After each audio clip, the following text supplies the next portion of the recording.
Hi everyone!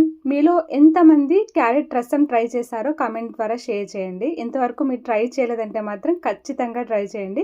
నిజంగా చాలా టేస్టీగా ఉంది. సో, ఇక్కడైతే నేను రైస్‌తో పాటు ఒక బాక్స్‌లో క్యారెట్, 2 టమాటోలు, ఆనియన్ కూడా స్టీమర్‌లో పెట్టాను. రైస్ ఉడికే లోపల ఇవి కూడా స్టీమ్ అయిపోయినాయన్నమాట. ఇవి చల్లగయిన తర్వాత వీటిని మిక్సీ జార్‌లోకేసుకొని కొద్దిగా వాటర్ ఏసి మెత్తగా పేస్ట్ చేసుకోవాలి. ఈ పేస్ట్ అంతా ఒక బౌల్‌లోకి సెపరేట్ చేసుకొని దీనికి కొంచెం వాటర్ ఎక్కువే పడతది. తర్వాత జీలకర్ర, మిరియాలు, మెంతులు, ఒక 1 టేబుల్ స్పూన్ ధనియాలు లైట్‌గా వేయించేసుకొని లాస్ట్‌లో తెల్లగడ్డ, తర్వాత జింజరు వేసేసి పేస్ట్ చేసుకోవాలన్నమాట. కచ్చా పచ్చాగా దంచుకోవాలా.